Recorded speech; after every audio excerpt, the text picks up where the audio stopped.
বগুড়া ৬ সদর আসনে ধানের শীষে নির্বাচন করছেন বিএনপির চেয়ারপারসন তারেক রহমান। আর এতে করে আশার আলো দেখছেন এই অঞ্চলের সনাতন ধর্মাবলম্বী সহ বিভিন্ন শ্রেণী পেশা ও কর্মজীবী মানুষেরা। ২০০৪ সালে বগুড়া শহরের সড়ক সম্প্রসারণের সময় কটন মিল হরিজন কলোনির বেশ কিছু ঘরবাড়ি ও জায়গা ছাড়তে হয়। তখন সড়ক সম্প্রসারণ ও আধুনিকায়ন করার নকশায় এই সুইপার কলোনিতে বহুতল ভবন, বাসিন্দাদের স্বাস্থ্যসেবা, পশুদের জন্য শিক্ষা প্রতিষ্ঠান গড়ে ওঠার কথা থাকলেও দীর্ঘ ১৭ বছরে তা আলোর মুখ দেখেনি। থেকে ২০০৬ সাল পর্যন্ত ৪ দলীয় ঐক্য যখন ক্ষমতায় ছিল তখন বগুড়া বনানী টু মাঠডালি 4 লেনে যে রাস্তার কাজটা হয়, তার এই রাস্তার কাজের যে জমি যে অধিগ্রহণ করা হয় সেই জমির মধ্যে আমাদের কটন মিল হরিজন কলোনির জমি অধিগ্রহণ করা হয়।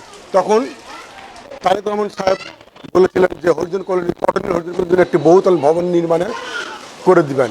সেই তারপরে ২০০৬ সালের যে ক্ষমতা চলে যাওয়ার পরে আজ পর্যন্ত সেই বহুতল ভবন বাস্তবায়ন হয় নাই। সেই হিসাবে চাই যে আমাদের এই বহুতল ভবনটা যাতে আবার সেই যদি বাস্তবায়ন হয়, এটা আমাদের প্রত্যাশা এবং আশা। তা আমরা আশা করব সৃষ্টিকর্তা ওনাকে যদি নির্বাচিত করে, উনি যদি প্রধানমন্ত্রী হন, তাহলে আমাদের বগুড়ার এই হরিজন কলোনিদের দিকে একটু যেন তাকায় উনি, আমাদের যাতে উন্নয়ন কাজ হয়, আমাদের ছেলে মেয়েদের যেন লেখাপড়া চিকিৎসার ব্যবস্থা হয়, এটাই আমি আশা করবো। আর তারেক রহমান নির্বাচিত হলে এই অঞ্চলের বড় উন্নয়ন হবে বলে প্রত্যাশা করছেন বগুড়া শহরের কটন মিল হরিজন কলোনির বাসিন্দারা। বগুড়া শহরের হরিজন কলোনির প্রবীণ বাসিন্দা লক্ষ্মীরানী সহ অনেকেই এমনটাই আশাবাদ ব্যক্ত করেছেন।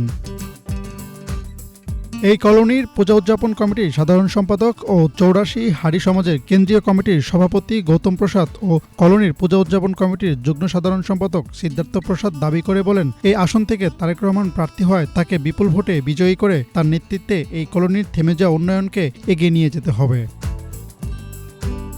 এছাড়াও তারেক রহমান প্রার্থী হয় সদরের শেখের কোলা গ্রামের মৃত্তিকা শিল্পের হাল ধরে থাকা কুমারপল্লীর মানুষরা তাদের পূর্বপুরুষের ঐতিহ্যবাহী পেশার বর্তমান সমস্যার কথা তুলে ধরেন। তারা বলেন, তারেক রহমান বিজয়ী হলে এই শিল্পের প্রধান উপকরণ বিলের মাটি সিন্ডিকেটের হাত থেকে রক্ষা করার সুযোগ সৃষ্টি হবে। আমাদের সমস্যা এখন মনে করেন আমাদের জায়গার ক্রাইসিস, আমাদের জায়গা প্রচুর জায়গা লাগে, টাকার অভাবে আমরা জায়গা নিজস্ব করতে পারি না। আর এই যে মাটিটা আমাদের আগে কোনো টাকা পয়সা লাগেনি,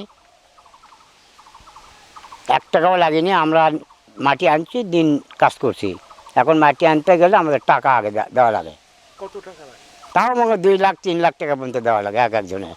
এক শরিকের দেওয়া লাগবে 3 লাখ টাকা, টেবিলে মাটি আসবে। তাছাড়া এর আগে মাটি দেবে না, বাকি মাটি দেয় না কেউ। যারা অভাবী লোক, আমাদের হিন্দু লোক, তারা মাটি ব্যবহারে কাজ করতে পারে না, টাকা ব্যবহারে মাটি দিতে পারে না। সমস্যা এই। সরকার উঠুক, আমাকে ভালোভাবে দেখাশোনা করুক, আমরা সেটাই তো চাই। আর সমস্যা মনে করেন যে একটা মন্দির আছে, মন্দিরটা যাতে আমরা না উন্নত তাই এই সমস্যা। সদর আসনের প্রার্থী, আপনি সদর আসনের প্রার্থী, আপনি ভোটেতে জয় দিতে হলে আমাকে এই ব্যবস্থাটা নেবেন। তাদের কাছে আমরা আশা করি যাতে আমাদের ভালো হয়, সমস্যাটা যাতে ভালো হয়। গত ২০ জানুয়ারি রংপুর যাওয়ার পথে এই কলোনির বাসিন্দাদের সঙ্গে শুভেচ্ছা বিনিময় করেন বিএনপির chairperson Tarique Rahman. Hasnat Zubair, Bangla Vision news desk.